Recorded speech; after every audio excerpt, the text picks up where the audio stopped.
hypnotic dance. She holds me here with only a glance. She's over me. She's over me.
Hello to those of you on YouTube.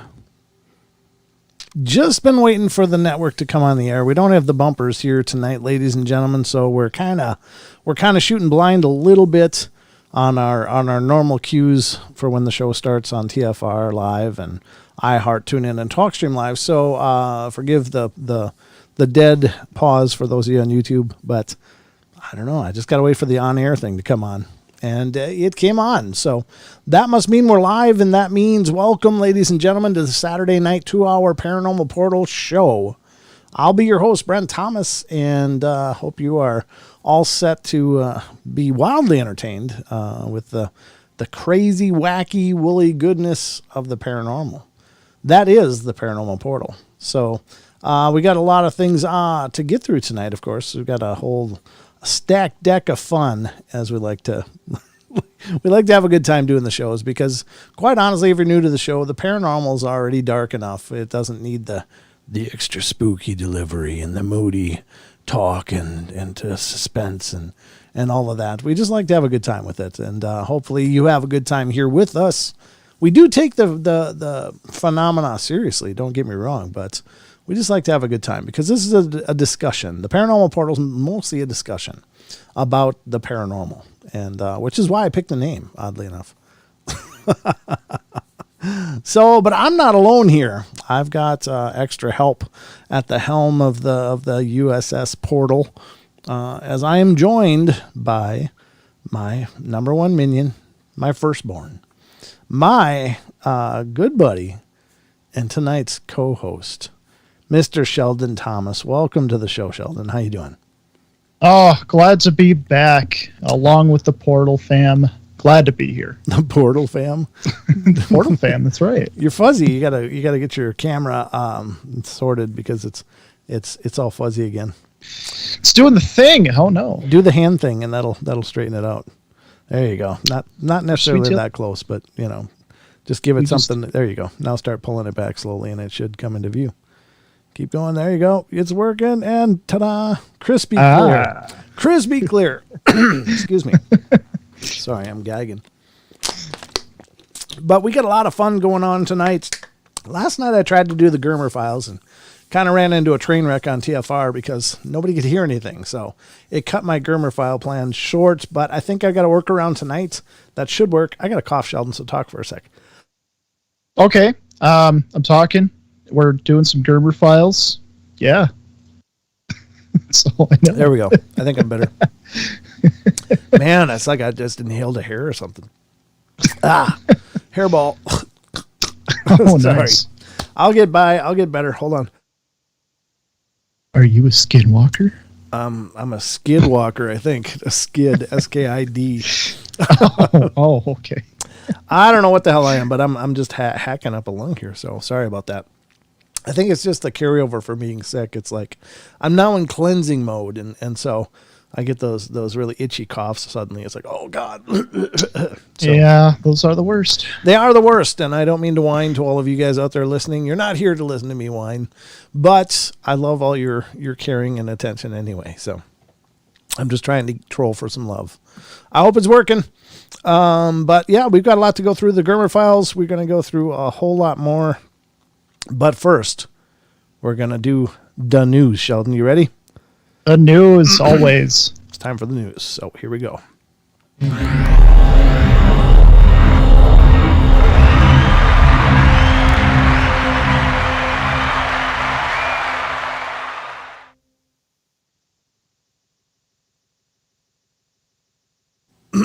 Sorry, I hacked up a lot. But that felt good for what it's worth. I think I'm back in the saddle now here. We are going to do the news, ladies and gentlemen. Welcome to the Paranormal Portal News Desk. I'm your host, Brent Thomas, and news anchor, and I'm joined by co-anchor Sheldon Thomas as we dive into the Paranormal Portal news. So, I don't know about you, but let's see what I've dug up tonight. I'm not sure I even remember. I did it earlier today. All right. Your little brother had a birthday party to go to today, so my day has been all over the map. But anyway, let's get started here. The first story tonight is coming from unexplained-mysteries.com. And I didn't know this, but might be interesting. It's coming from unexplainedmysteries.com. And it's Vladimir Putin. Putin is a band name in Sweden. Did you know that, Sheldon? No. What? That's interesting. Apparently, you are not allowed to say Vladimir Putin in Sweden. So let's see what it says. A couple in Sweden have been officially banned from naming their newborn baby after the Russian leader. We've seen a lot of cases of strange names over the years from a couple in Indonesia who named their newborn son Statistical Information Communication Office. I remember that story. We covered it on the news as well. To a man in the UK who got so bored with his existing name that he, decided to have it officially changed to Bacon Double Cheeseburger. Will you imagine how pissed the cop would be? What's your name, kid? Bacon Double Cheeseburger. Oh, wise guy, huh? Oh, no. Why would you do this? Why would you do it? You better never speed ever. Because there's no way that one's going without a little pavement talk. Yeah. In Sweden, however, things are a lot more strict, as evidenced by a story this week of a couple who wanted to name their son Vladimir Putin and who were told by authorities that it wasn't permitted. Wow, I'm shocked. I never realized that could happen. Even though the Russian leader's name is nothing out of the ordinary, Swedish tax agency Skatteverket, which requires couples to report the names of their newborns, has some strict rules when it comes to what is considered acceptable. These rules forbid names that are offensive or could cause problems for the individual in later life. Presumably, the reason for the ban in this case is more likely to be the latter than the former. Other examples of band names in Sweden include Ford, Ala, Pilsner, and Q. So there you have it. You got to be a little careful about naming your kid in Sweden. Ford. It's interesting. I guess they don't like Ford much. I guess not. They're more of a Volvo place over there or something, I think. Isn't that Sweden? I don't know. It could be. I think it might be. But yeah, so if you live in Sweden, just forget about calling your kid Vladimir Putin. That's not happening. That's no. Oh no. That's no. Someone's dreams out there are shattered. Yeah. Well, I hope they figure out maybe just a Bob or a Bill or something instead. Yeah, it could be normal. Or yeah. Absolutely normal. Okay, the next story up on our list of fun tonight is also coming from unexplained-mysteries.com. I got to drag them over your face, Sheldon. So, no. Yeah, that's okay. Don't worry. I'll uncover you eventually. Okay. 2021 LG. No, what does this mean? LG. I don't know. Or Ig Nobel Prize. I don't know. Celebrates weird science. Weird. Sorry, I'm just I'm a runny mess right now. For the second year running, this traditional celebration of science's most peculiar projects took place online. A parody of the better-known and more prestigious Nobel Prize, the Ig Nobel Prize seeks to offer recognition to those who have contributed to the world of science in a more unusual ways. This year's prize for transportation went to an international group of scientists who had attempted to answer the question on everybody's lips, are rhinos safer when airlifted upside down? After attempting to transport 12 black rhinos in both configurations, they concluded that airlifting them upside down is actually beneficial because their blood oxygen levels are higher. Another prize this year went to scientists in the University of Utah who attempted to determine whether or not having a beard actually protects your skull from physical damage. That's good news for Don. Yeah, Don should be perfectly safe. Yes. Using a mock-up comprised of fiber epoxy composite, they discovered that yes, it does. Other prize winners for 2021 included a study of how pedestrians stay in their own lane when walking, and an investigation into the microbiome of chewing gum stuck to pavements. Okay. There was even a prize on offer for the team of scientists from Sweden who attempted to learn whether or not cats have an actual language that they use to communicate with one another. And in the end, it was concluded that they don't. Aw. Well, maybe they're just telepathic.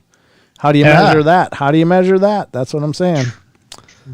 Right. They may not have a real robust vocabulary, but they're probably thinking all kinds of crazy crap.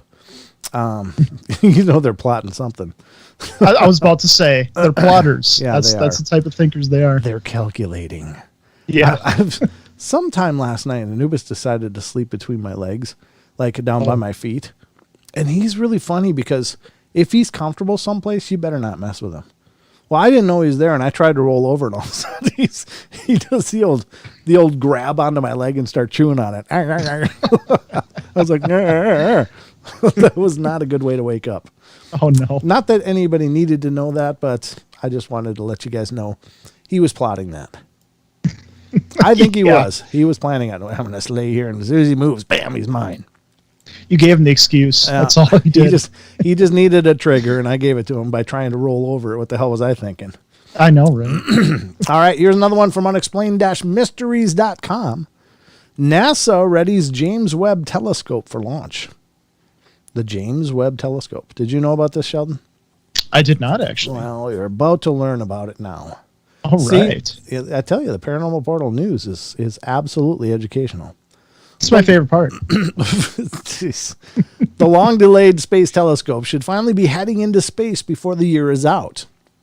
It's been more than a decade. The telescope, which will provide unprecedented views of the cosmos, has been beset by delay after delay due to everything from construction issues to the coronavirus pandemic, leaving many to wonder whether it would ever actually make it into space at all. Now, at last. However, it looks as though the James Webb Space Telescope will finally be making its way to the final frontier on December 18th of this year. Almost a quarter of a century after development began, and a staggering 14 years after its original launch estimate. Wow. 14 years late. Now, wow. I don't know what other profession you can be in where you miss your deadline by 14 years and still have a job.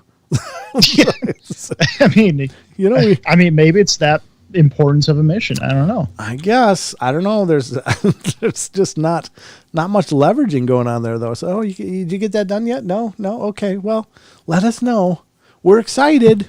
It's like maybe they just slipped under the radar and got funding for 14 years. Yeah, they've all got they all took a cruise in the Bahamas for like 3 years. Yeah. Yeah. So,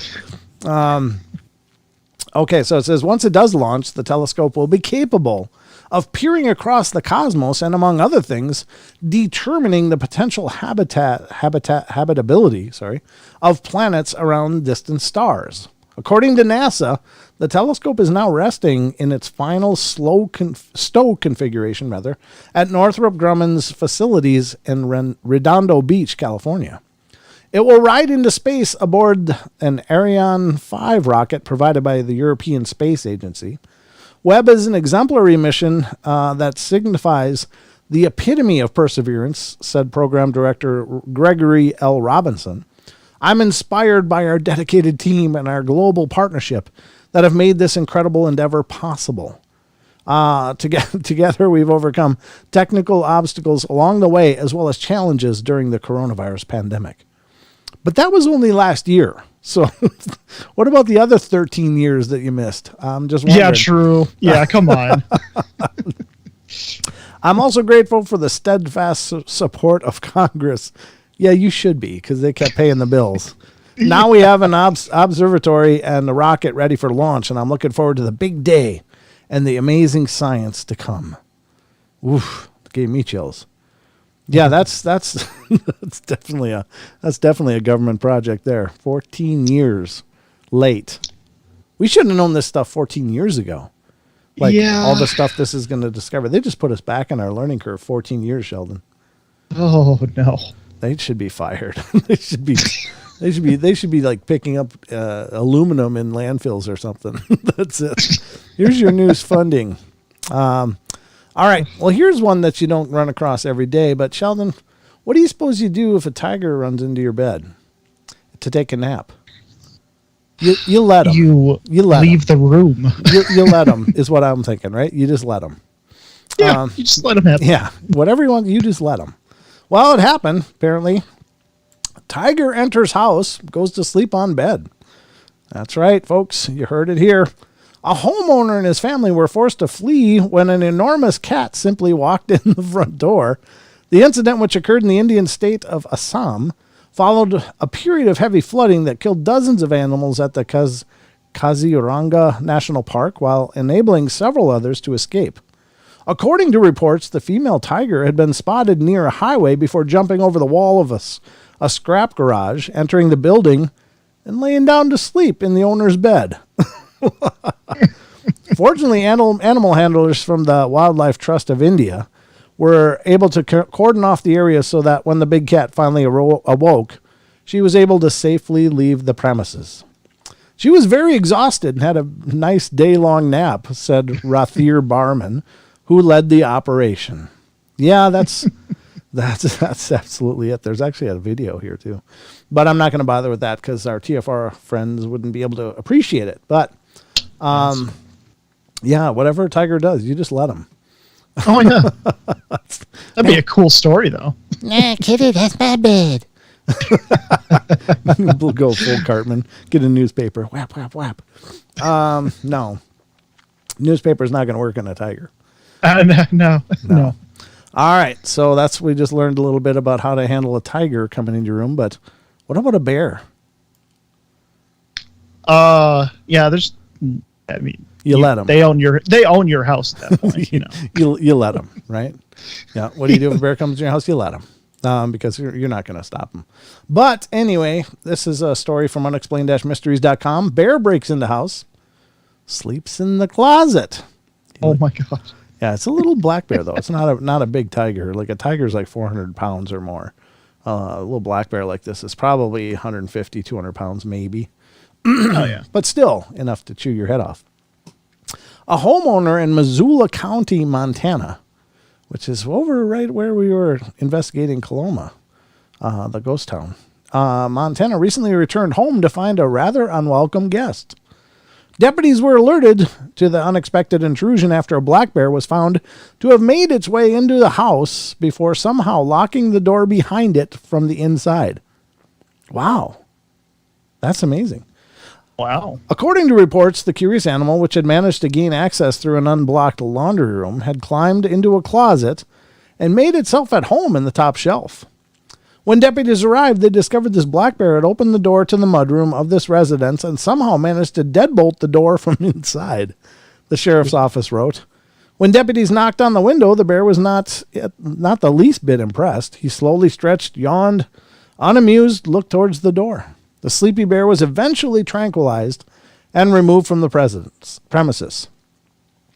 This is another good reason to lock up, as we have also unconfirmed reports that he tried 2 other closets before he decided this one was just right.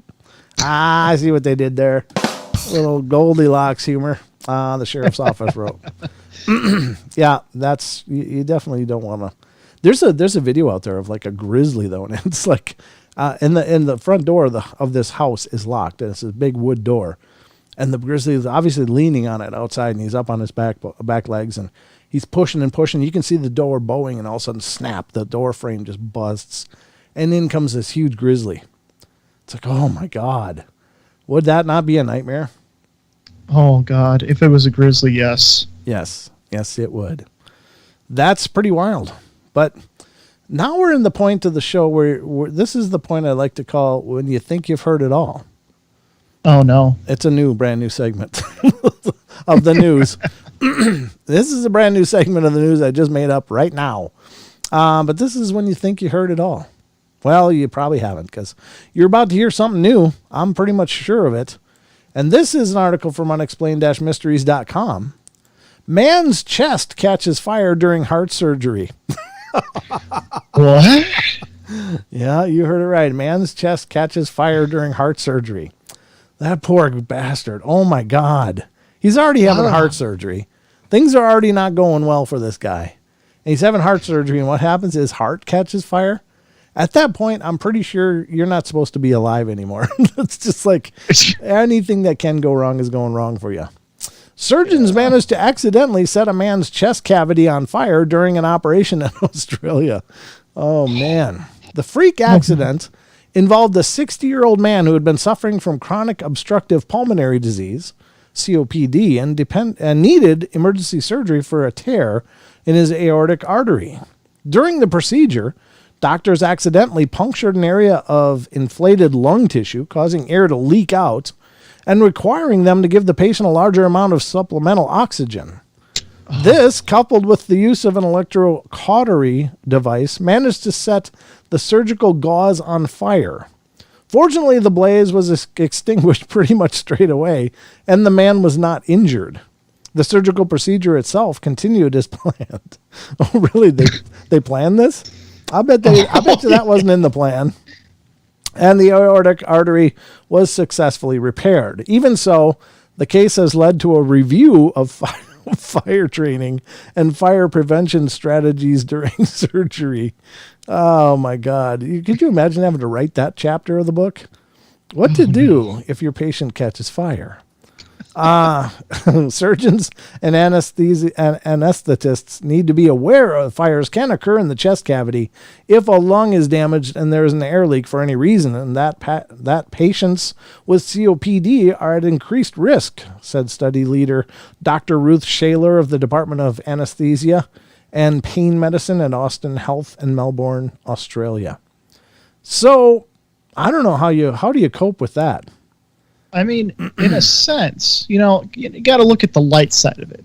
In that brief moment, his chest cavity was rid of all bacteria, just in that one. He probably won't suffer from infection after that surgery, is what you're saying, yeah? It's been cauterized, no bleeding or anything, yeah. No, that poor guy. God. I know. That is horrible. Poor bastard. Oh, well. He pulled through, ladies and gentlemen. That's the happy part, is all's well, all is good. And so he made it. But, Sheldon, I think this concludes the Paranormal Portal news. So I think it does. Okay, let's get back to the regular scheduled program. Absolutely.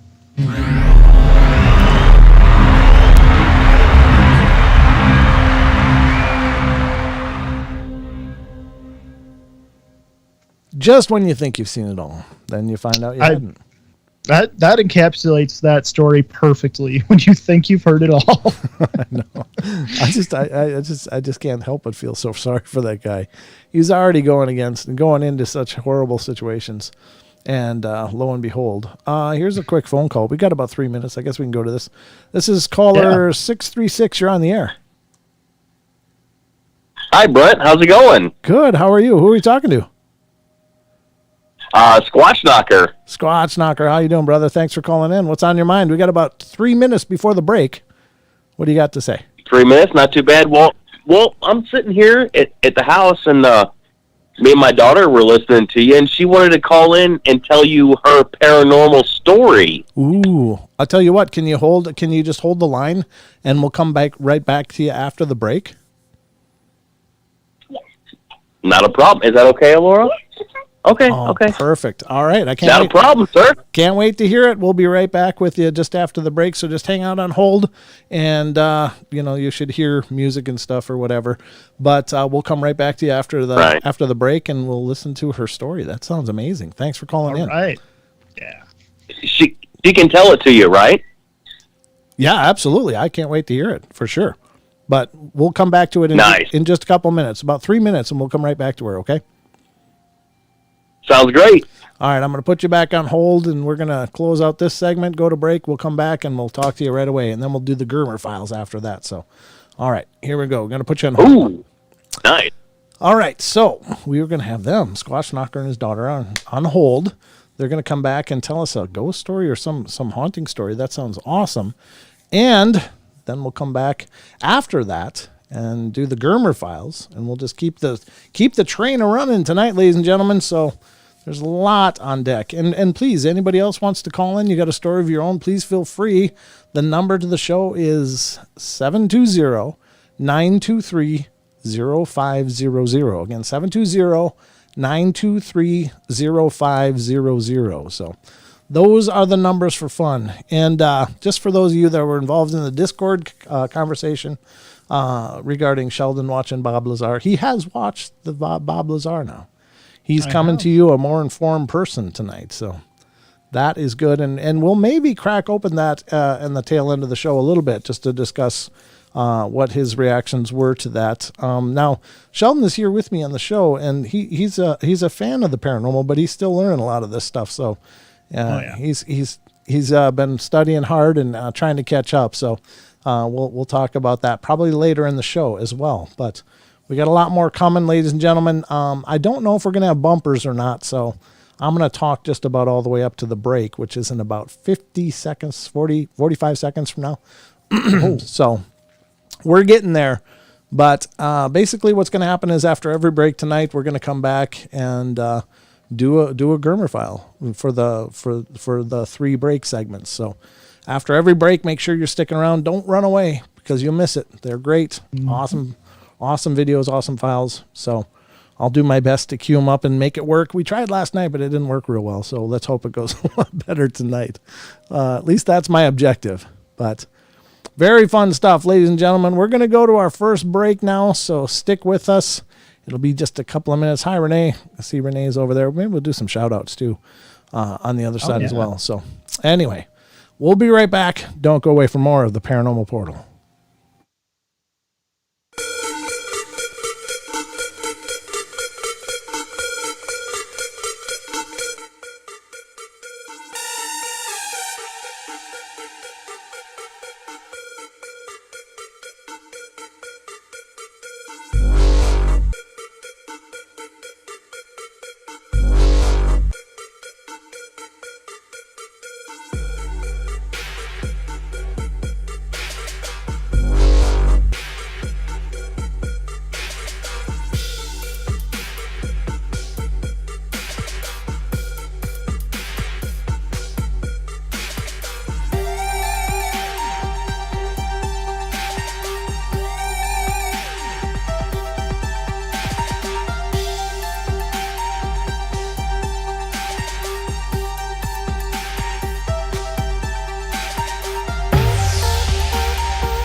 Just waiting for the network to come on, folks. We don't have the bumpers as normal, but welcome back, everybody. We are back from the break and ready to get back to it. So hope you're all ready. We have a call on hold from Squatch Knocker, who is going to have us talk to his child about something they've experienced. So let's get right to that right away here. And here we go. All right, Squatch Knocker, you there? Hello? Hello? Hey, you're back on the air, brother. Yes, sir. Okay, so Well, we were listening to you guys, and my daughter wanted to call in with her experience that she experienced a couple years ago. ooh, yeah, I would love to hear it. And is it okay if she talks to you? Please, by all means, love to talk to her. Thank you. Okay, here we go. Here she is. Her name is Alora. Hi, Laura. How are you? Hi. Welcome to the show. How are you? I'm good. Good. So you had a pretty weird experience a couple years ago, huh? Mm-hmm. Oh, wow. Can you tell us about it? Yes. It was around like when I was 4 and my brother was 6. Uh-huh. Yes. And me and my brother were watching TV Okay. late at night. Me and my brother couldn't go to sleep. Okay. So we went to go watch TV. Uh-huh. And when me and my brother looked at the hallway, we saw this figure that had like curly hair and like a pointy nose. And when it started to like come towards us, it just disappeared. Ooh, wow. That's really creepy.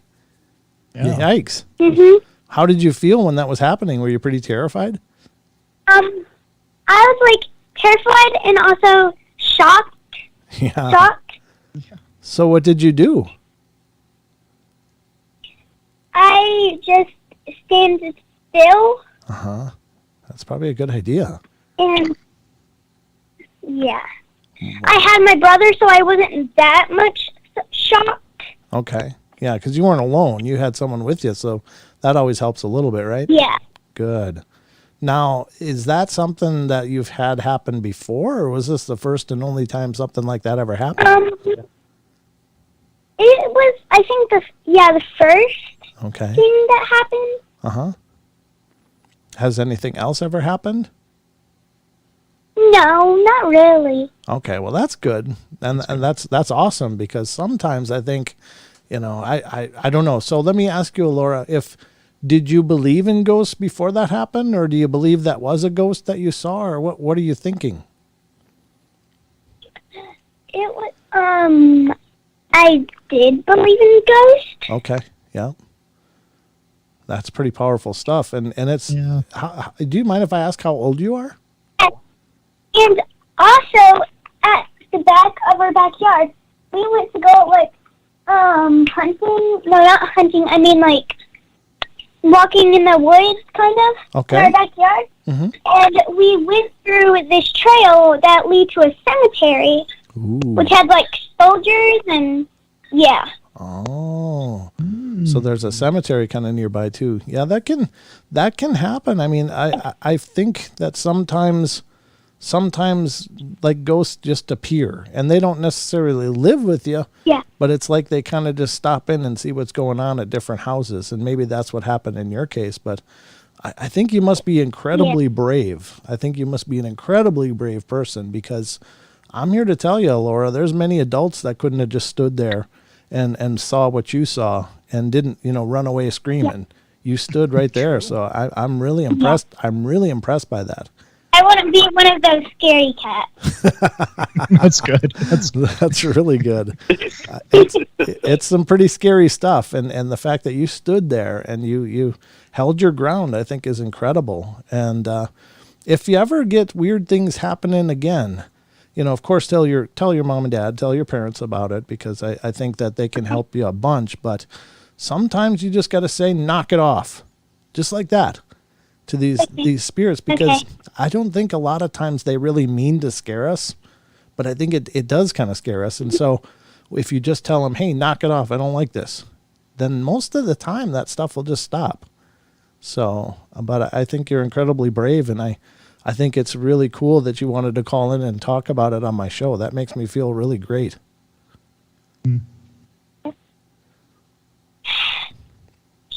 Thank you.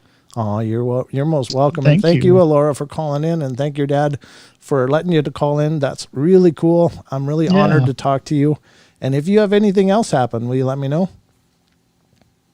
Yeah. Okay, cool. I'll be here waiting. All right, Alora, thank you so much for calling in and being a part of the show tonight. Thank you. Well, thank you too. Okay, you guys have a wonderful night, and be brave. We will. Okay, good night. We will. We will. Thank you, Brent. Oh, my Thank pleasure. you. Thank you. You for made her calling. feel so much better. Oh, She's like, I can just see it lifted off her shoulders, man. It's like that's really cool. she's been holding this in for such a long time, and she's told me about it and told me about it Yeah. and told her mom about it, and her mom isn't so much. The first morning when me and Adam woke up, we told you and Mom. I remember that. Yeah. Oh, Yeah. sure. And Mommy didn't. She didn't. She didn't believe that. No. But me. Yeah. Yeah. Well, I'm glad you. Scary stuff. Yeah, it So- is. Yeah, it is, especially for the little ones. But she sounds like an incredibly brave girl, brother. So you're doing it right. I think she protected her brother more than her brother protected her. Yeah. Awesome. Well, keep us posted though. We'd love to hear if anything else happens. All right. Yeah. Oh, for sure. Well, I called in not too long ago, and we found that cemetery back in the backyard, and it was something else, man. With the It was soldiers with the soldiers. And It was nuts. and also I felt like a little that I know. That's crazy. Yeah. my hairs were standing up. Mine too. Yep, that's that energy. So maybe something just followed you home and saw, well, that's where they live. What's going on in there? So hopefully they just decided to leave you guys alone now, though. I think so. All right, brother. Well, keep us posted, man. I appreciate you calling in. Yeah, thank you. I sure will. Thank you so much for listening to her. Oh, That's just absolutely. like It's an honor. she's. That It's made amazing. me cheered up. It Yeah. cheered her up. It really did. Awesome. Well, Thank you so much. She made our night, so thank you for letting her call in, brother. That was cool. For sure. All right. Good night. Good night. All right.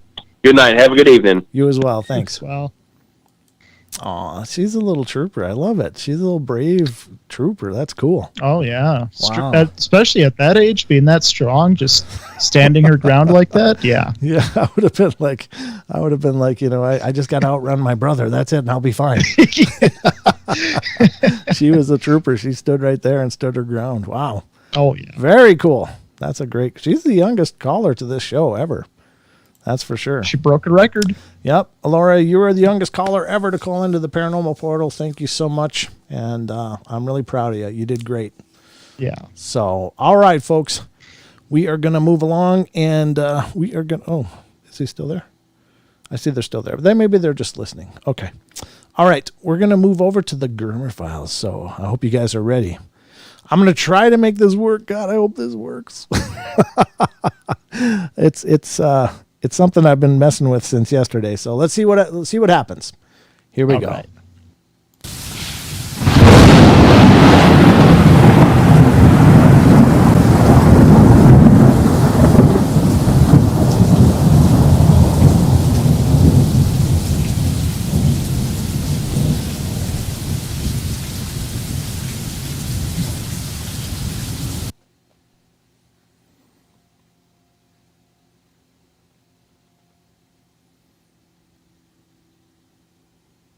Okay, it was the second day after Thanksgiving. The second day in Pennsylvania. Season here in Pennsylvania. And I had worked the day before, the first day of buck. I don't really like going out the first day anyway. So I had worked the day before, and I work at night. So I came home that morning and went to bed for a little bit and got up.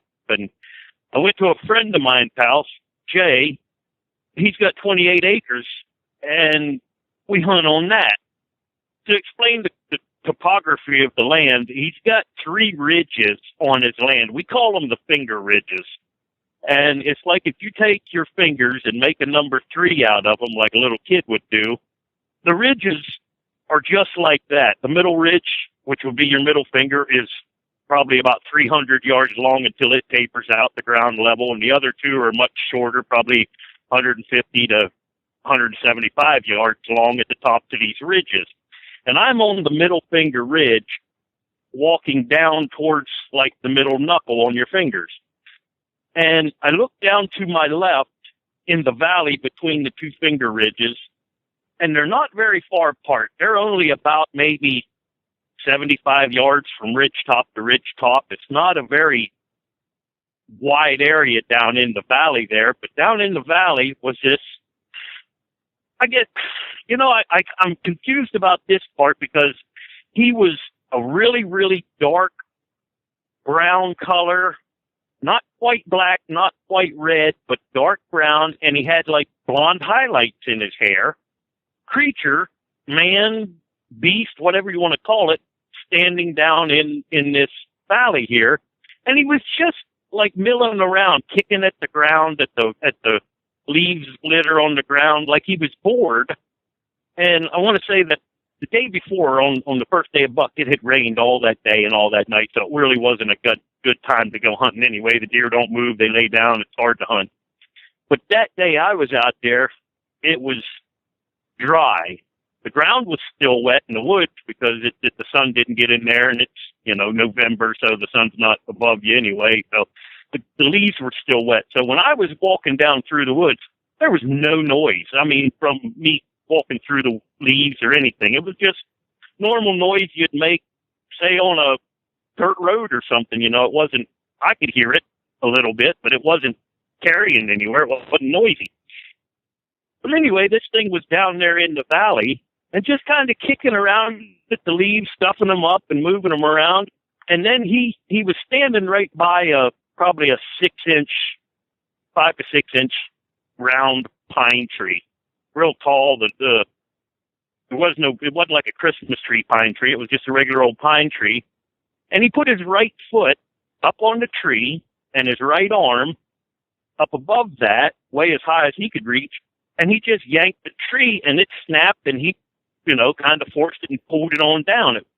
And when he'd done that, and I want to say that his left arm, he never used his left arm. I don't know if he was hit by a vehicle. It looked like an older injury of some type, or fell down a embankment or a cliff or something and broke his collarbone, because it kind of reminded me of that, because my daughter broke her collarbone when she was a little girl, and she acted like that. It hurt when she moved her arm. But this thing never moved its left arm. It just hung by its side.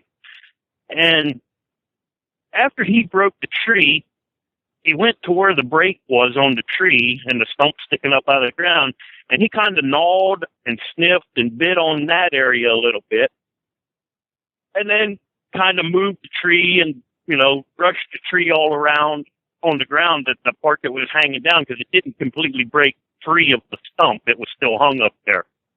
And he goofed around with that for a little bit, and I'm up on the top of this ridge, and I'm walking through the mountain laurel when I first seen this thing, and I just squatted straight down. And I was dumbfounded at what I was looking at. I had an old Garand rifle that my father bought after the war. That's what he carried in the war, and he liked the rifle. So I was carrying his old Garand rifle with me, and I just laid it across my lap and squatted down in the mountain laurel and sat there and watched this thing for like 10, 12 minutes. It's about all it lasted. I know it's a lot longer than other people's, but I walked up on this thing, and it never knew I was there. At one point in time, it did a complete 360 and sniffed the air like you would say a dog would do, how they wiggle their head up and down and, sniff the air like he scented something. And he did a complete 360 doing that, and I thought he scented me. But he never noticed me, never even knew I was there, I don't think. And he went back to just goofing around, and he seen this stump there that was probably 10 yards away from this pine tree he had busted. And my buddy Jay and I would go down there with his old tractor and little wagon and cut deadfall up. And we had cut this tree up, and it had been loaded with ants, and big black carpenter ants, because when we hit it with the chainsaw, it just exploded with ants out of it. So we burned it up in his burn pit where we always had parties and stuff, but the stump was still there. And he was standing there, he looked at the stump, and he cocked his head a little bit to the right like he's studying something, and he walked over to the stump and squatted down, just squatted straight down, and with his right hand, he started breaking this stump apart, and then he was sticking his hand, or his finger, down in the stump, and leaving it there for a couple of seconds, and then pulling it out and licking on it. And I figured he's probably letting the ants crawl on his hand, and then eating the ants off of his hand, because they were big black carpenter ants we have over here, you know, and they're devastating to some of the trees, and if they get in your house, they're a pain to get rid of, you know. They eat wood. He did that for maybe 5 or 6 minutes, licking the ants or whatever, termites or whatever it was off of his hand, and then he just kind of got up. He looked around a little bit. He looked up the ridges on each side of him, and then he kind of wandered on down towards, like if you were looking at your fingers again, towards where your fingernail was at, and he went on around the edge of the ridge there, and I lost sight of him, and I sat there for maybe an hour just dumbfounded, you know, in awe of what I had just witnessed, because I never thought they were in the area. I really didn't. And this one here wasn't a big one like a lot of people talk about. You know, he was no 7, 8, 9, 10 foot or 12 foot one. He was only my size. He was maybe 6 foot to maybe 6'5". I'm 6'2", so he was my size, you know, and he was skinny. And after we had talked before, I was thinking, you know, how do I explain skinny and what he looked like? He looked like a cross-country runner. His skin was black, you know, and when he turned around 360, his face looked like a boxer that had been punched in the nose a few times. His nose was prevalent, but it was flat, you know, and his holes in his nose were huge, I thought, you know, and I was 56 yards away from this guy, 168 feet, because I have a laser rangefinder. Because I hunt with open sights, I range find this thing. I carry it on a little lanyard around my neck, and it's a scope that you look through, and inside the scope, when you push the button, it lights up how far things are away from you. And I always like to range find my distances before the deer get there, so I know where I'm shooting to. And I range find this guy, and he was, like I said, 56 yards away from me, 168 feet, but I was about 60 feet above him on this ridge. So it was, you know, looking down at an angle towards him. It was just the most, I'm at a loss for words, but you want to say strangest, but most dumbfounded thing I ever seen. I was in awe of just looking at this thing. I was never afraid because I had enough firepower with me. If it ever did notice me and charge me or whatever, I could have taken it out with the gun that I had. But it never noticed me, and I didn't feel any kind of fear, no aggression. The only sound that this thing made was when he sniffed the air and was wiggling his head, he was making this, like, raspy grunt breathing sound like my grandson does when his head stopped up, you know, like that. And when he did that 360, he had his teeth showing, but he wasn't like aggressively. It was just the way he scrunched his face up. I could see his gums, and his gums were black. They weren't red or pink or any. They were black, and he had yellowish, you know, nasty looking teeth. You could tell they don't brush their damn teeth. But he had, I'd say, canines, but they weren't huge canines. They were just a little more prevalent than the rest of his teeth in his mouth, and his teeth were all crooked, and they weren't perfect, you know. They looked like, I don't know, somebody that's been punched in the mouth and had his teeth moved around in his mouth, you know. They were just all going different directions and stuff. They weren't straight like you'd think, like a dog's teeth are, you know. They were messed up. But I didn't notice if it had a cone head or a flat head. I don't think it had really. If it had a cone head, it wasn't something that stuck out, you know, at me or anything. Of course, I didn't focus on that anyway. I was just more tunnel vision on what this thing was, and my mind going 9,000 miles an hour, thinking, this isn't what I've ever heard of a Bigfoot, and I don't really hear a Bigfoot encounters in the area, so I don't think this thing lived there. I think it was passing through the area, and just traveling from point to point. And it was just, I don't know. You can't explain it. You know what you want to say, but you just can't find the words to say it, because until you see one, and those who've seen one know exactly what I mean. You're just in awe.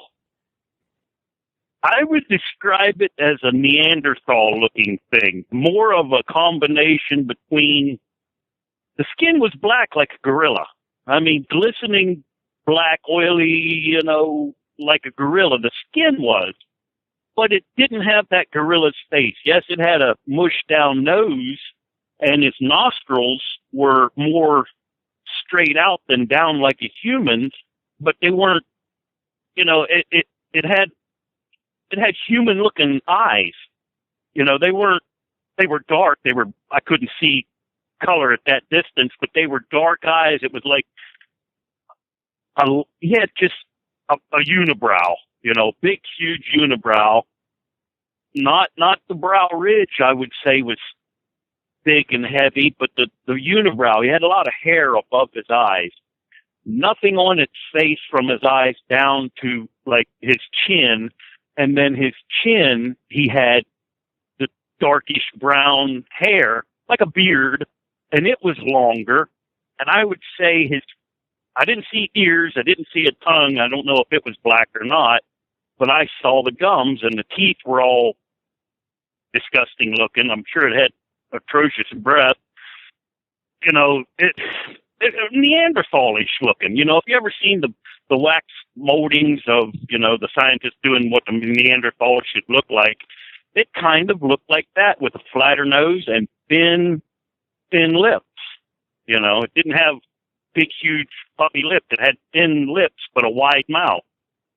Like our mouth is probably on a normal human and, 2.5 inches wide. This thing probably had I'd say a 5-inch opening, if he closed his lips and you measured from edge to edge, maybe a 5-inch slice there for his mouth. It was a big mouth. And if he would have opened it, it was probably, you ever seen a gorilla yawn, how they can open their mouth and, they got a big mouth. That's kind of the way this thing was, but he never opened his mouth like that. He just kind of snarled and crunched his lips up so I could see his gums, so I don't know if his mouth was open.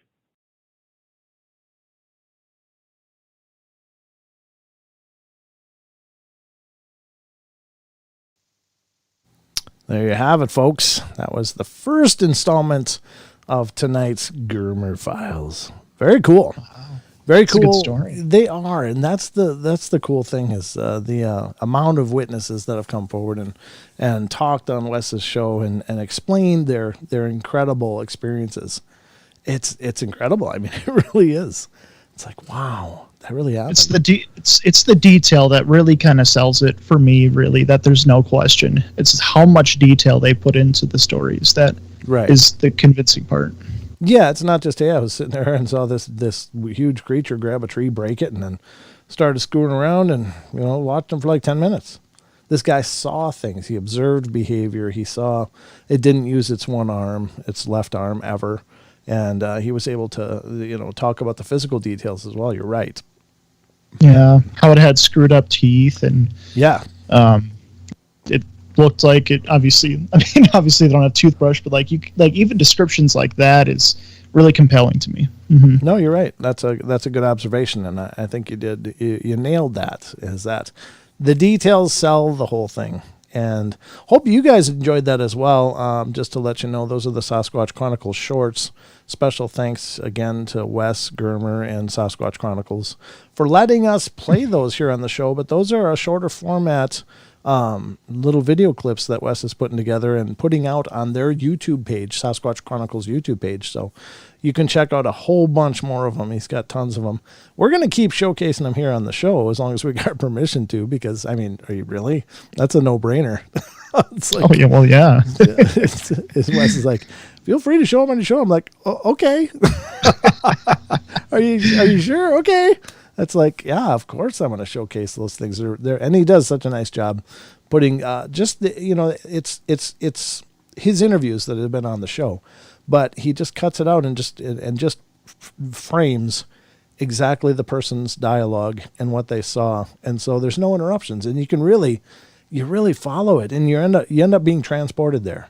With my head as I was listening, it's like I'm sitting there watching this scene, and the guy really did a great job explaining it. But a lot of that is Wes asking questions, which he edited out. He really does ask some really, really cool questions to help to dial in the experience even more. But so he makes it look easy, but we're absolutely thrilled to show them here on the show, and I hope you guys are enjoying them as well. We're going to continue that. But now, ladies and gentlemen, we're about to go to the hour break, if you can believe that. We're already there. Yeah, phone call and the Germer Files, and boom, we're there. So every time. We got a lot more ground to cover. We got a whole another hour to go, ladies and gentlemen, so don't go away. But we'll be right back in just a couple minutes with more of the Paranormal Portal. Be there or be square.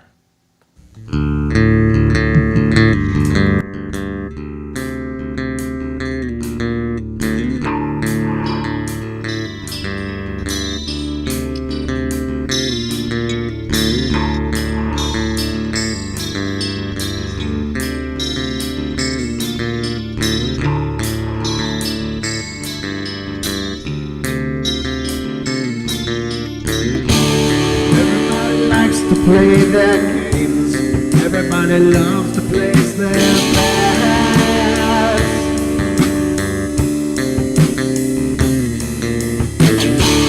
They don't understand the price I paid. They don't care to comprehend.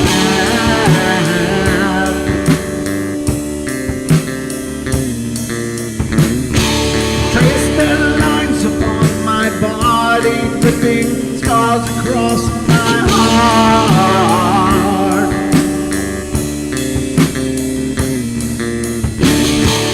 Raging anger boils inside me as their lies keep falling apart.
With my silence, I am not a stupid boy.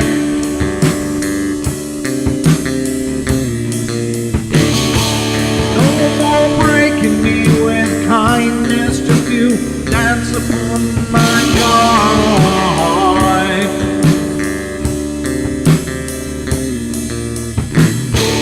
Leading me with empty promise, you're just another fucking mess.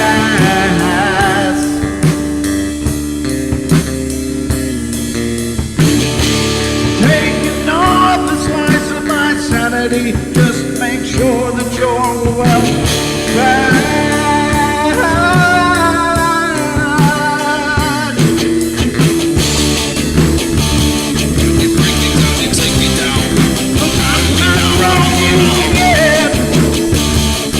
I'm not broken.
There's no No, audio? no. Oh, there we go.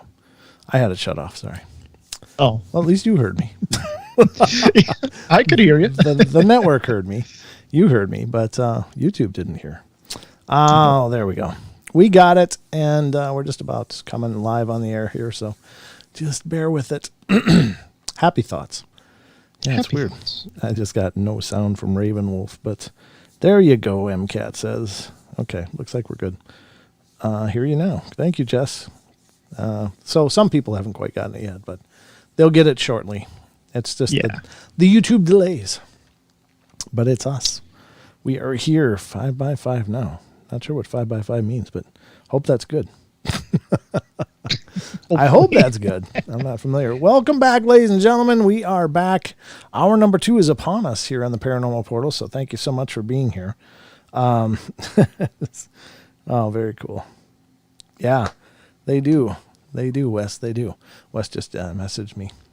So that was nice. He's out there listening to folks. So, but yeah, we are going to be doing another Germer file here in just a second.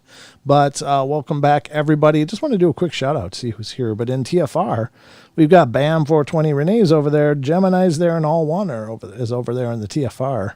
And in YouTube land, those people that are chatting, I'll give you a shout out now. I'm sure Portal Mom's out there, but she was at least, yeah. Yeah. So 7 Pearls is there. Brooks, Cold Stairs, Eliza, Jessica Mink, MCAT, Mary R, Paradox Fossils. I'm there. Rachel gets it right. Ravenwolf, Ruger Ridge, Sheldon Thomas, Thomas Anton Gertz. Good to see you. That's a new name to me. Tracy Gale, Wonder Woman. And Wen Wilson, or Wonder Woman, sorry, not Wonder Woman, but Wen Wilson. Some other people just popped in. Dream popped in. I see a Dream. Addie Overbay, good to see you. Thanks for coming in. Thank you all for coming in. Anybody else I missed? Paradox Fossils just came in. Raven Cosmic Fleur. Cosmic Fleur. I think that's a flower, I think, in French. Cosmic flower. A fleur. But anyway, thank you all for being here. I appreciate it. Thank you all so much. And now that we've covered who's chatting, who's paying attention, and Ruthie. I didn't see you, Ruthie, but good to see you, Ruthie. She just popped up as well. And Portal Mom, I know, is out there. She just has been dealing with an eye thing going on, but so she's not chatting as much, but she's been listening, she says. So I'm sure she's out there listening. Eliza, you didn't miss it. Eliza's here too, folks. We can throw it in, and Doug Hovius is here. And, D Swiger's here. Hi, D. Good to see you.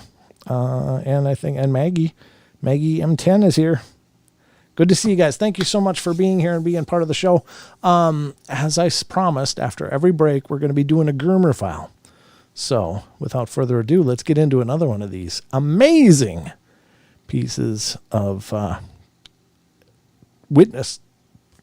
testimonials. Sorry. I had a throat burp stuck. It was just like there, and it wasn't going up or down. I wasn't doing anything. It was just like... I was in limbo. Yeah, no, I was stuck. I was totally stuck. But here we go. We're going to get into another Germer file. So here we go, folks.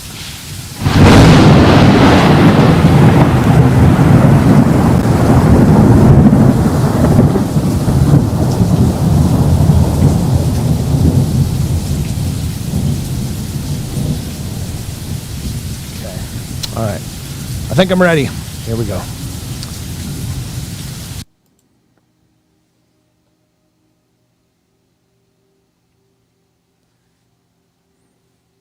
November, at about in between 3 and 3:30, I was going Saturday of November. At about in between 3 and 3:30, I was going for a late hunt and was going to sit there until dark in my deer blind that was set up out in the woods on some land that we hunted on. And I headed out to go hunting after I loaded up my gun and get to the deer blind. And I always walked through the woods instead of taking a deer trail that you could follow, and it led to where you could just step off of that and go right into the deer blind in the back. But I didn't like taking that because if deer traveled that, I didn't want them to smell me, so I would always walk right through the woods straight ahead and go to a fence line and then turn left and follow that to the deer blind. And as soon as I hit the woods, I smelt a smell that I can only describe it as a wet dog that had never known a bath mixed with a dead animal mixed with a porta can that has never been cleaned and it's filled with piss and crap all the way to the top of the rim of the commode. And it was foul. And because I figured it might be a dead animal and it would screw up my hunt that day, I was looking for it as I was walking through the woods. And I would stop and be, Jesus, what is that smell? Looking around, and I could never find it. I just kept going, and I got to the fence line and then took the left and started following the fence line. And I was probably, I want to say 50 or 60 yards from where you step into the woods to get in, because the deer blind was, between the fence and the woods, there was like a 5 or 6 foot spread of just a clear patch. And just you would have to step maybe 3 steps into the woods and to get to the deer blind. And I was probably 50 or 60 yards from it, and it looked like somebody was bent over and looking through the window, had their head in my deer blind of the window of the deer blind. And in my head, I thought, oh, my dad's here. I didn't see his car. And I walked about 10 more yards, and I said, no, that's a big guy. That's got to be another hunter. So I popped my gun off a safe, and I took maybe 10 more yards, 15 more yards, and got closer and said, no, that's somebody in a ghillie suit. In my head, I'm saying this. And I get a little bit closer, and I said, no, that's some dummy in a Bigfoot suit, and that's a good way to get shot by somebody like me.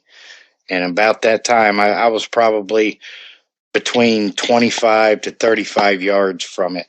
And it either heard me or smelt me. And he pulled his head out of the tent and stood straight up. And that shocked me and froze me right where I stood.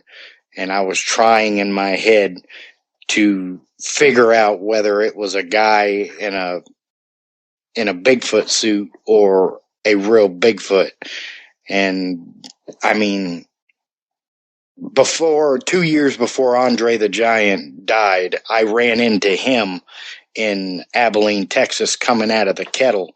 So I've met Andre the Giant before, and he was 7'6". He was a big guy, and whatever this was made him look like a little guy. So they don't make people that big, and I could see the muscles underneath its fur flexing and working. I could see, any time it breathed, I could see underneath its fur moving. So I knew deadgum well it wasn't somebody in a suit. That was something real. That was a real creature. And we probably stared at each other for what seemed like forever to me, but it was probably about 10-15 seconds, and I didn't move. I was frozen.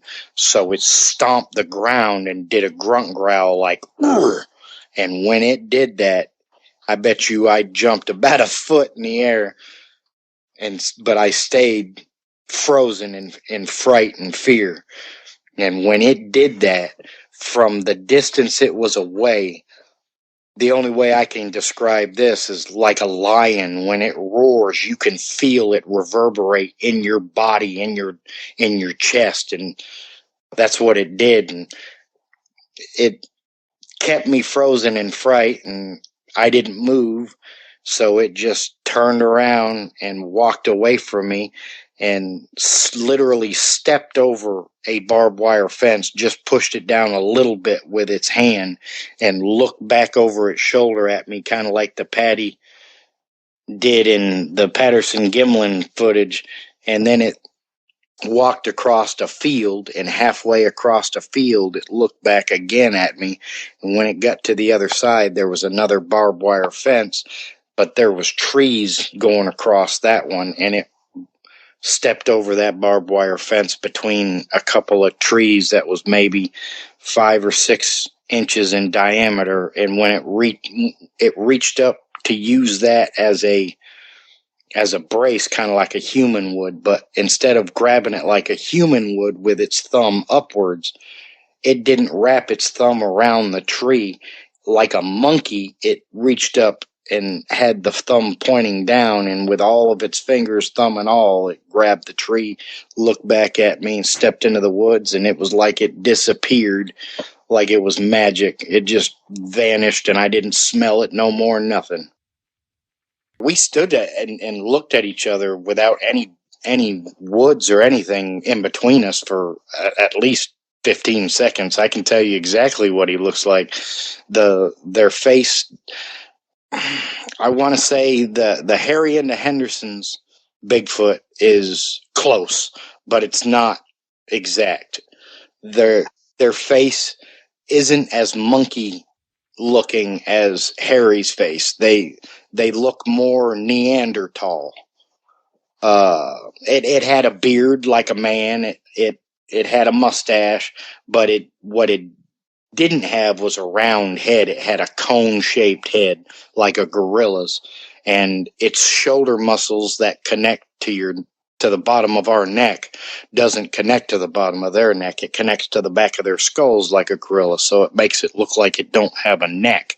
And this thing was jacked like Arnold Schwarzenegger. I mean, you could see the muscles underneath and the sheer body mass of this thing. I mean, I'm a 5'8", 5'9" guy, and I weigh about 155 to 165 pounds. And I mean, this thing's legs were as big as my torso or bigger. I mean, this thing was huge. It was, I work commercial construction too, so it was at least between 9 and 12 feet tall, somewhere in there. I mean, it was a big guy. And yes, it was a guy. I could see its genitals through the fur. When it walked away, I could see its muscles moving. I could literally see when it stepped and walked. I could see the mid-tarsal break in its foot, halfway up its foot. It like your toes bend when you step. Its foot in the middle of its foot bends.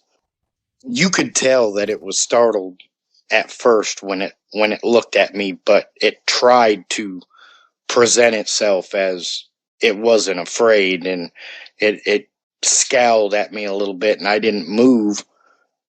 So it stomped the ground and grunt and growled at me, and when it did, I mean, it had an evil look on its face when it did. I almost bolted, but I figured, like an animal, it might make it chase you, so I didn't. I just stayed frozen.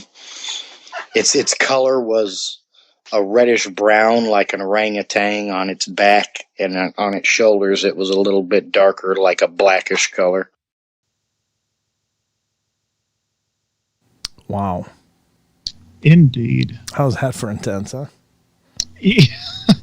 Extremely. I mean, one thing that caught my ear, and something I feel like you've talked to me about at least, was how it disappeared like magic. That's something that definitely caught my ear. Isn't that something that's been reported too, like that they just disappear without a trace? Yeah, I mean, they can just be gone. They can just, I mean, they're masters of their environment, I mean, they truly are. They know every nook and cranny. They know every place. Now, of course, there's the idea that some people believe that they are trans-dimensional beings, and maybe there's something to that. I don't know, but for me, I can't quite get my head around that. And I'm not saying it's not possible. I'm just saying I can't intellectualize that, so I don't know what to do with it. But I just know that I know that they are naturally camouflaged.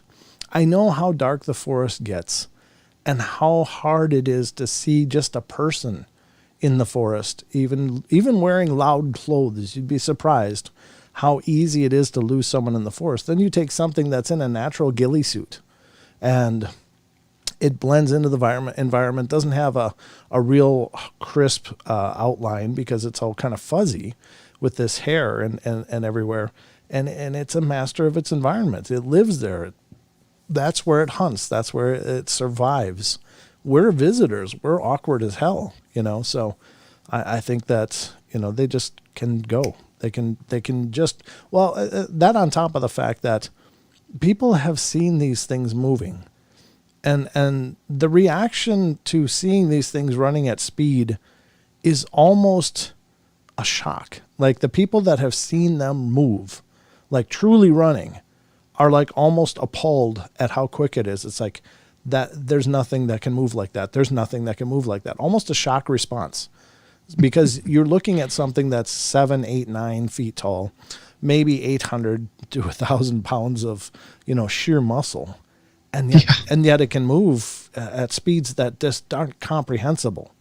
And so, I'm sure they can disappear just like that because they know their terrain. Just in terms of physicality and their natural camouflage, they could disappear easily. Now, if also they are indeed capable of other feats which we can't quite understand, then even more so. But the point being is that these things are masters of their domain.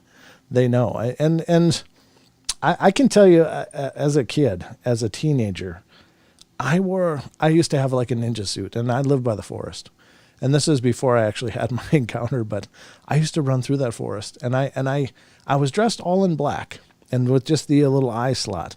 And I would do things like sneak up on the neighbors and stuff and just watch them and see if they noticed me. And it was bizarre how close I could get. And how even out in the open, I thought that for sure that they'd see me, and they never did, because our eyes just, I don't know, it's like, it must be something with the dark color. It's hard for our eyes to track it or something, because I mean, I one time I laid on just on the other side of a really sparse hedge. It was all the leaves were down. It was just sticks. And I'm laying there in this black suit. And this friend of mine was up on and the game is that I had to see if I could sneak up on him. And he was up in this elevated tree platform. And he's looking and looking. I'm looking up there and I'm seeing him looking, and he's looking all around me, but he's not seeing me. Now, this is just an idiot kid with a ninja suit, just playing. And I was able to accomplish all of this. So, I mean, I don't think we're as good of observers as we like to think we are. Even when you're, hunters and, people out hunting and stuff like that, their eyes are trained for a target. They're trained to be looking for a deer or something. I mean, they have and I'm not trying to put down hunters. They're, of all the people in their human population, I believe they are the most adept in the woodlands.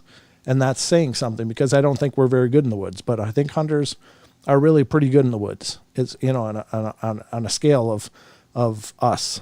But I still think that these things are just in a whole different level. So just do you know perchance, and if anybody else out there, as far as like their range of speed, like as far as their top speed, is there a number that you know of? I've heard commonly, not really commonly, but I've heard a couple reports of like 45 miles an hour running. And I've heard some much more than that, like 50 plus, but I don't know. It's a variation. So anyway, it seems to be possible that they can at least run 40 miles an hour at top speed, maybe more. But, and you've got to think that's bipedal. That's 2 legs. That's not 4 legs like like a dog or other animal pumping and pushing and pulling at the same time. It's 2 legs. So they apparently can move just fine. There's a story that Bear shared with us, Jim King. He trusts the guy. He says, there's one guy told me, and I trust him. He was out in his 4-wheeler on his property, and he knew he had boogers around there. They call them boogers in the South. And he said he was driving along, and sure enough, caught one running out of the woods, kind of like chasing him. So he pinned his 4-wheeler, and he had the mirrors, and he looked down at the speedometer, and he was at like 42, 43, and the thing was still keeping up with him. And then he said once he hit about 48, it just kind of peeled off and ran into the woods, because he was pulling away by that point. But, obviously I don't think the thing really tried to kill the guy or was really after him. It was just, maybe getting a rise out of him. But that's the one report that I've heard firsthand. I've read other anecdotal reports, and I don't know what to say about those, but it sounds like it could be possible. I know that people are just, like I said, surprised, almost shocked or appalled at how quickly these things move. So there's something to that for sure. What is the top speed of humans? Do you know? I think maybe 26 to 30 miles an hour, maybe. I don't know. Somewhere in there, 25 to 30 miles an hour. I'm just ballparking it, but I think I heard that number at one point, like the fastest Olympian. Somebody Google that, will you? What's the fastest recorded human speed for running? And it would be an Olympian, probably like some Olympian, I'm sure. But Brent, the young lady from down under. What? The young lady from down under. Also, I missed a comment too. Oh. Ravenwolf said, Cold Stairs and I learned that they don't like electric horse fencing. We spent a couple of hours doing repairs. That's a story. Wow. Yeah, I'll bet they don't much like that. If you're jumping fences with your junk hanging out and you hit a fence, it's going to wreck your whole day, I'm sure. Yeah. Yeah. That's going to change your mood. What are you talking, Digger? What about the young lady from down under? You're talking about Sarah? Or whom are we talking about? About 27, Digger Dog says. Looked up. Wow. 27 miles an hour. And those strong legs, yeah. Ruthie, yeah, you're right. With those big feet, they can run where they want. Yeah, absolutely. Oh yeah. There's no question. No question at all. It's definitely futile, just like that hunter was saying. I mean, it's a good thing he didn't run. It really wouldn't matter. If he wanted to chase you, it would happen. There's nothing you can do. That's exactly it. And I think that's the humbling situation for running into a Sasquatch. It's like, if they want you dead, you're probably going to be dead. And the fact that so many people see them and experience them and aren't dead definitely shows, I think, that they just aren't really interested in hurting us. I think for the most part. I do think that there's probably some 28 miles per hour. Brooks says, okay, so that's Usain Bolt was 27 miles per hour. Okay, Paul Holland, thank you. 27, Ruthie, if trained. Yep. So that's what I thought. But Portal Mom says, I don't blame him for not liking electric fences. I backed into one and it didn't feel very good. I remember playing around as a kid at a horse ranch. It was out in Michigan at my cousin's. And I didn't really know what electric fences would feel like.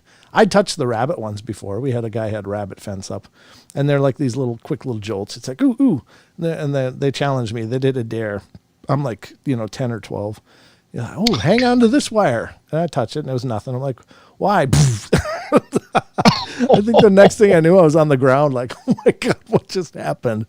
It felt like a horse kicked me. It was just a nasty jolt. So I don't blame them for not liking them either. They are brutal. Electric fences are brutal. Tracy says a shocking experience. Yeah. You get a rim shot for that one. That was pretty good. Yeah. It was a shocking experience. Ooh, that was not fun. But that was just my hand. I just couldn't imagine if I'd made like a circuit or something, like two hands. Yeah. Or if the wrong thing touched it, Oh, yay. That's family show here. Hey, I didn't say what. I understand that. Yeah. Yeah, that's it. Thomas Gertz said, heard one from the Yowie Encounter channel, was beside the car at 50 to 60 miles per hour on all fours. Oh, that's what the lady from Down Under comment was from Digger Dog. We played that encounter on the show when we had Sarah on. She played it from her show on our show, and that was true. There's a woman that was allegedly driving 50 or 60 miles an hour, and this thing was keeping pace with her car, a Yowie from Down Under. Okay. I'm sorry. I got so many stories bouncing through my head. I can't keep track of them most of the time. But you're right. That's why I need you guys out there. You guys are my extended memory.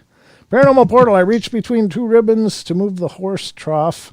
I got zapped on the back of the neck. Fell on the other. I was not a happy camper.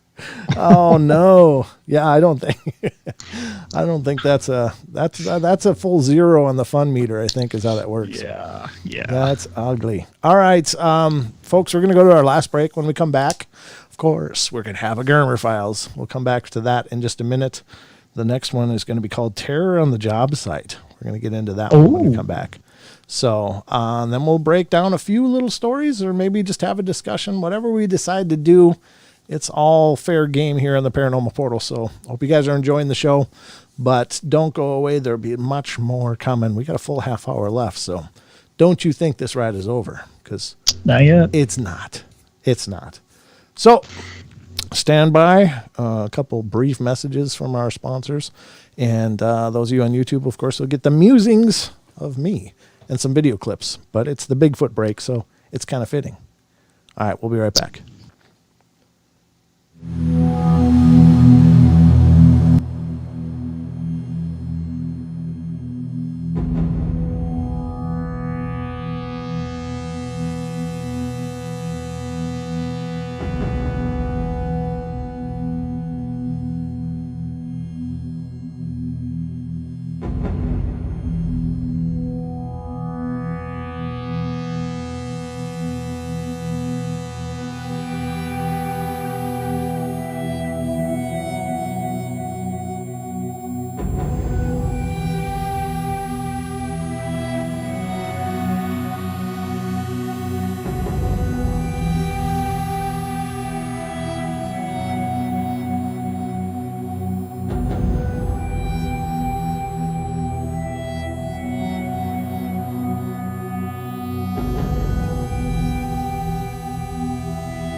almost back. Just got to wait for the network to come pick up, and then we can continue our journey into the last half hour of the show. We got a call here. I guess we'll get to the call first. Welcome back, ladies and gentlemen. I just looked up and we got a call on the call board, so hopefully this will be awesome. Let's see. All right, here we go. This is area code 219. You're on the air. Hey, how you doing, Brent? Hey, Sheldon? Hello. Yeah, this is Cold Stairs. Hey, Cold Stairs. Oh, hey. Good to hear from you, brother. Yeah, I'll give you a little bit of a rundown. Please do. I'd love to hear. We lived in a place that, we lived in a spot in Washington there where we were kind of between Mount Rainier and Mount St. Helens. Uh-huh. A little town called Cinnabar. Okay. And from our back porch, we're looking right into the crater of the volcano, Oh. And that area there is nothing but thick woods. The only place that's cleared out is where people are growing hay, and that's about it. Wow. So you get into some of those places, and the woods are so thick. You hear people all the time where they say, how can something hide in the woods like that? Well, you go into the Washington woods, and there's wild ferns everywhere. They grow like weeds. Those things can get 4 feet tall, easy. Yeah. You can walk a few feet in, kneel down, and you disappear. Right. Yeah. So with me, I'm a nature photographer. Oh, cool. So I was just, I moved from from Utah to Washington in 2011. Okay. So I'd never seen forest like this in my life. So I go out and I'm going through these forests, taking all these pictures and stuff. And then I'm starting to hear footprints, following me. Where you go, you hear these thump thumps. Sure. You take a few steps, and then you hear thump thump. And upon occasion, you'd hear trees just start shaking for no reason. Oh. We had this one little place that we used to like to go, where our neighbors had cut a 4-wheeler path up there. Okay. And they used that for a freaking. That was their freeway. Okay. You'd go up there, you would find footprints here and there, especially in the winter. Every time it snowed, we went up, we'd always find tracks. We found some that had a 56-inch stride. Oh my walking. God. That's huge. Because there was no slipping. That was just walking. Oh. So that was a big fellow. Mm-hmm. And that was when I hit that point where it's like, I am no longer comfortable being up there alone. Yeah. So you start looking at some of this stuff, and I mean, there's structures up there. I've got pictures. I've got one picture of a full tree. This is an easy 100-foot tree, and it is across the tops of about 20 other trees. Oh, geez. There's no way the wind could have blown that up there. No. And this is so far up into the woods, there's no way you can get equipment back there. Wow. So it was a really, really active area. Uh-huh. There's a guy by the name of Scott Taylor, worked with BFRO, uh-huh. and took him up there to a couple of places where I had an experience. And it was like listening to a 12-inch log being slowly broken. Oh my God! It was like you've heard when you cut down a tree, that pop, pop, pop, and then it finally cracks and goes. Yep. Yeah. Well, that's what you're hearing, but there's nobody around. There's no chainsaws running, and it's right by you. Jeez. We hear wood knocks up there all the time, but the most fun that we had was actually on our property. You just got the hot wire story. We had a neighbor had a little apple grove, uh-huh. and they would come across our pasture because we found tracks out there before, and they step over the fence to get to the apples. And evidently they got it good enough that they ripped down about 50 feet of fence. Ooh. And they grabbed one of the T-poles and they twisted it and bent it over like a fish hook. Oh, you're kidding. Oh. It took me a 6-foot pipe to get that thing straightened out, and it never did go back right. So it's strength that you can't even imagine. Yeah. They kind of find out who the people are. Mm-hmm. They know the neighborhood. And it's like, I would go out and be talking to them. I'd go out there and just try to speak peacefully, try to be polite, try to put every good vibe I could. Sure. And I would go out there, and sometimes they'd be kind of traveling through the area, and they would want to say hi. So they would walk by and slap the side of the house.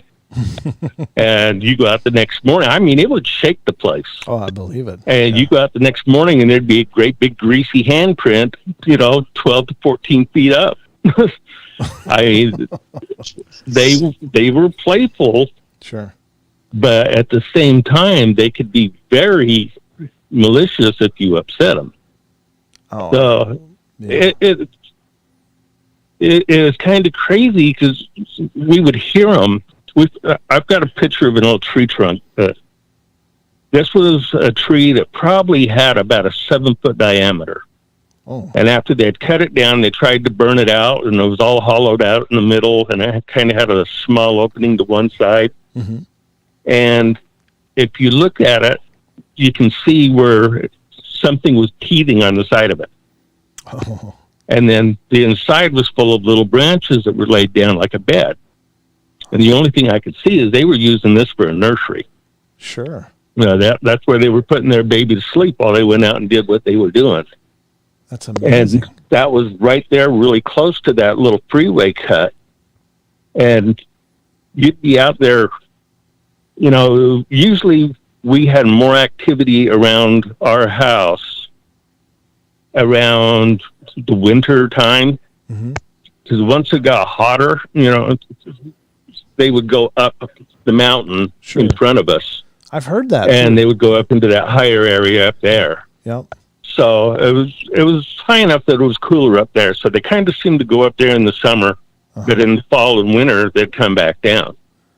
And like you would hear one yell, I mean, just make a lot of noise. Yeah. And then this one day in particular, and we heard another one clear down by the bridge that was just down the street from us. Mm-hmm. Yelled a response. And they were probably, from the best that we could figure, they were about a quarter mile away from each other. Wow, okay. The second one, or the first one that called originally, yelled again. The other one responded again and had closed half of that distance. And this is in seconds, like 10, 15 seconds would be an exaggeration. Wow. This thing was flying. So the things that I've heard about people saying, yeah, they can do 40 miles an hour, I believe it. Yeah. I've never seen it. I've never seen one physically. Sure. Yeah.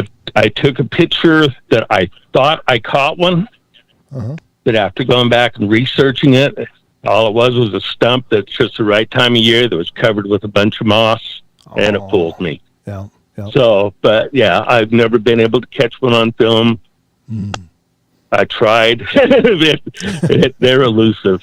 Yeah, they're very good at it. They're very good at their terrain. But and I've heard that they like to change elevations during the hot months. They'll go up where it's cooler, and during the cooler months they'll come down. Assuming that they're following the game is what I've heard. Like that when it gets hot, all the ungulates go higher up on the mountains, and when it gets cool, they come down to the lower lands. So I don't know if that's true or not. I could see where they'd follow game. Sure. So yep. And of course, berries and other things I've heard that reference that they will follow blooms of berries and stuff, like they know areas and when they come into season, and they'll make sure to. So I think they actually have quite a range to their habitat, like probably many square miles of territory that they cover throughout the calendar year. But I think they know it. They just got it all mapped out. They know when the huckleberries will be coming in. They know when the raspberries are coming in and where, and they'll know when the mushrooms and where the deer are congregating, elk, everything. I think they just follow a circuit. Yeah. Just my opinion, of course, but yeah, brother, that is intense. Yeah. Well, when I was out with Scott, I was talking to Scott, showing him what I had found. And he went through and looked at it, and he showed me a known migration route, and we lived right on the edge of that migration route. Well, there you go. Yeah. So that was between a reservoir that was down below us and then the higher point of the summit up above us. Yeah. So it was kind of unnerving, not knowing, Yeah. But yeah. Yeah, there's so much we don't know about these things. There's so much we don't know. And that's the tough part, is we're all just trying to crack this code so we can understand a little more. But yeah, it's still a big mystery. Yeah. For sure. Yeah. But I appreciate you calling in, brother. I got to share one more thing with you really quick, and then I'll get out of your hair. No, but we were up there, and I'm trying to figure out if they have a way of, kind of reading the minds, what we're thinking, what we're doing. Sure. Because we were up there, we were looking for walking sticks. And we started going up this pathway, and it's just covered with blackberries on both sides. Oh. And it's narrow going up through. And we're kind of sidestepping through so we don't get stabbed. I was the last one in line going up. Mm-hmm. And we're looking at these different sticks and stuff as we're going and kind of complaining about what's not right, too heavy, too thorny, whatever. So I start getting that sixth sense that something ain't right. I'm not happy being up there anymore. Uh-huh. So I turn around and I start coming back down. And about halfway down, there's a stick that's going across from bush to bush across the path, waist high. Okay.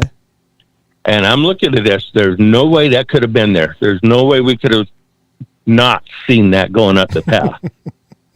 And I pulled it out. It is extremely light. It's sturdy. And all of the sharp spines on one end were picked off. Oh, wow. I still have that walking stick to this day. That is cool. I wonder, either they could very well be telepathic. I mean, I've certainly heard the claims of mind speak. I think everybody that dives into the subject even a little bit will run into that. And I think it's plausible. I think that they're intelligent, and I think that we all have a telepathy about us. We just don't always know how to tap into it. But maybe these beings never forgot. They just know. But there's also a lot of stories that they actually understand our languages. And, I think that's pretty cool, too. Either way, I think it's pretty awesome. Well, it definitely changed my thoughts on them, So. Yeah. That's incredible, brother. That's really, really cool. Now, are you still living in that area? No, like I say, I lived in Utah. Yep. I grew up in Salt Lake City area. Sure. So I was right between the Skinwalker Ranch and the Skull Valley area. Okay. Oh, Wow. So I lived there until I was 48. Then I moved up to Washington in 2011. Wow. Okay. So you've been up in Washington. I've seen a lot of weird stuff, brother. I can imagine.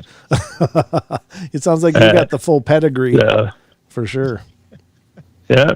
That's outstanding. Anyway, like I say, I sent you an email. It's got my phone number in it. Yeah. Give me a call, and we'll chat up a storm. I'll let you go. All right, brother. Well, thank you for calling in, and I'll be in touch. You bet. Have a good one. All right. Good night. Good one. Hey, bye-bye. Very cool. Yeah, very cool. That's awesome. I love getting calls. I love it when you guys call in.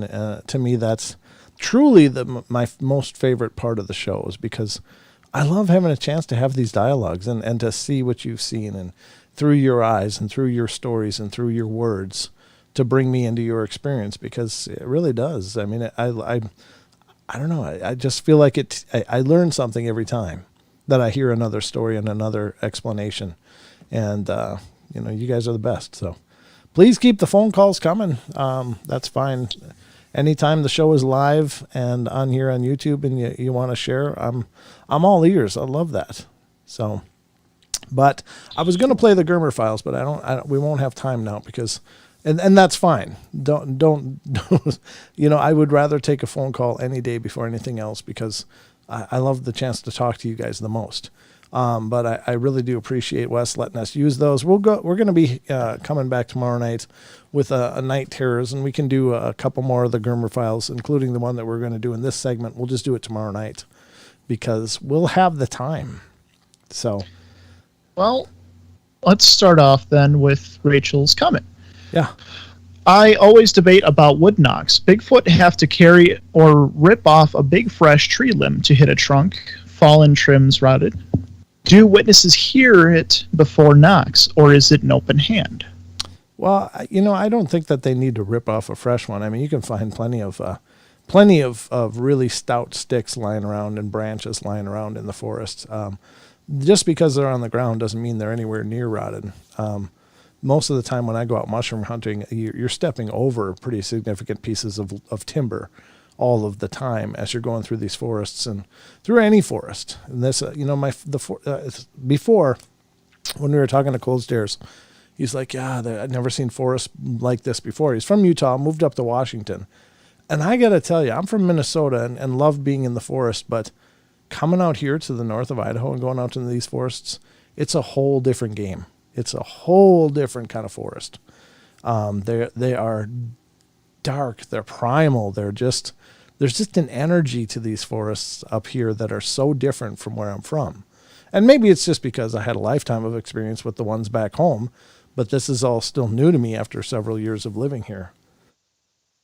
But I mean, you can readily find branches that would stand up to smacking a tree with all of your might for a long time without, thinking that whatever you pick up is going to be all punky and rotten. There's certainly enough rotten ones out there too, but I do have to comment on that a little bit because there's some people that speculate they're not hitting trees with wood branches at all, that perhaps they're generating that sound with their hands, like a big clapping notion, but they have such strength and meaty hands that it just creates this cracking sound like a baseball bat. There's other people that speculate maybe they're generating that by, a chest knocks or, something like that. And if you ever watch like National Geographic talking about the mountain gorillas and stuff, and you can see the footage of those big silverbacks pumping up their chest and it sounds like somebody's hitting a wood block. It's just, the resonance is just like that. So it makes you wonder if they're using trees and smacking trees at all. Maybe they are. Good point, actually. Yeah. Huh. So that's me. I just got points. But I think it's interesting to postulate what it could be. It certainly could be literally trees, breaks and beating them on another trunk. But it could very well be something they're generating from their physical bodies with just that immense strength and with the resonance of their body cavities. I'm sure they can make it sound like that. When you get in their area, they have stick everywhere, quick to grab. Yeah. I suppose that's probably true too. And that's the other point. They know we're there long before we know they're there. Like they know the minute we enter their territory that they're there. And quite honestly, if you spend any time out in the woods, you'll know there's some birds that really raise hell just because you're there. Some squirrels raise hell just because you're there. Some animals, just like crows and ravens, are terrible. They're rah, rah, rah. They just yell at you. And so I think this is their neighborhood. This is their world. They know when those sounds happen what that means because they've been living there for thousands or tens of thousands of years. They know when the raven caws this, it means somebody's in there bugging their territory or whatever, and they know the natural sounds. So maybe that's the point where they break off a branch when you're still too far away to even hear the break, if they are indeed breaking off branches or doing things like that. But I mean, this is their neighborhood, and we're the invaders. We're the odd ones in.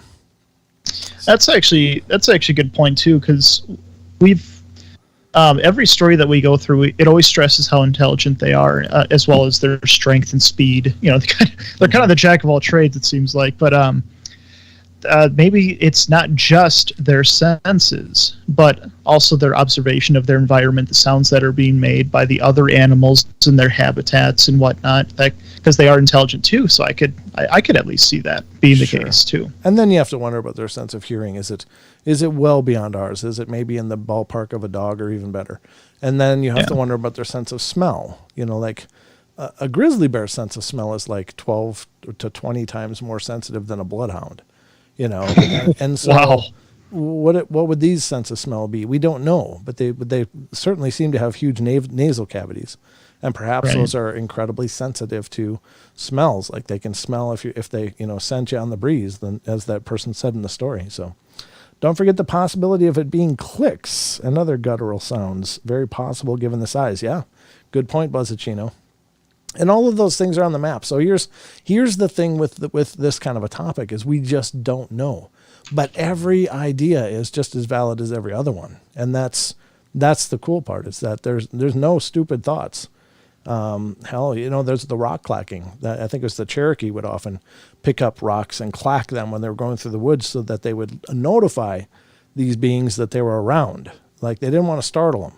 They made a point to make racket as they're going through there. Maybe it's for bear too or whatever. I mean, I'm not saying it's just for Bigfoot, but they would clack rocks together because, they didn't want to startle the forest creatures.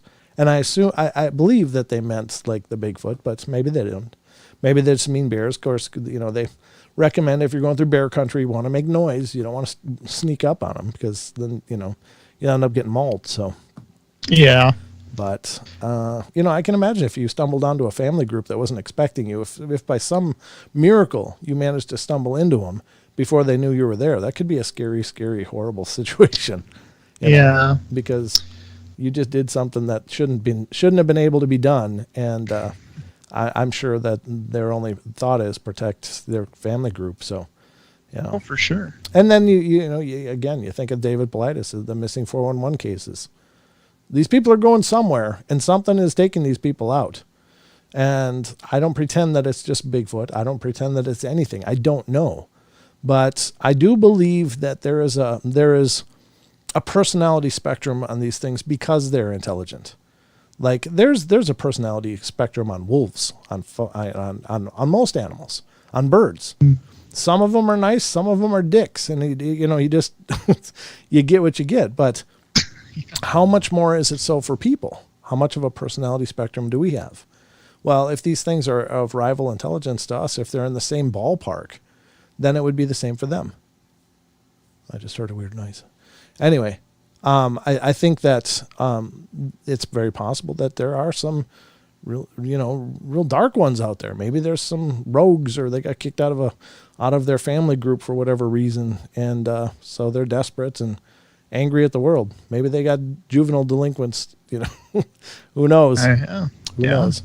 But Rachel says, yes, Wes has that episode with that English photographer who came across a family harvesting seaweed. Yes, that's Claire, the Claire episode, which I think is probably the most memorable and most often cited interview that Wes ever did. I think the Claire episode is pretty much known worldwide in the Bigfoot circles, and even out of the Bigfoot circles. People just have heard of Claire's interview. And when you listen to that, and you listening to the trembling of her voice as she's recalling this situation, and the fear, the shuddering fear that is coming through her, if you can listen to that and think that she's full of garbage, then you've got to be a whole different kind of dead inside, because you can hear her trembling as she's recounting the facts of the story of her experience.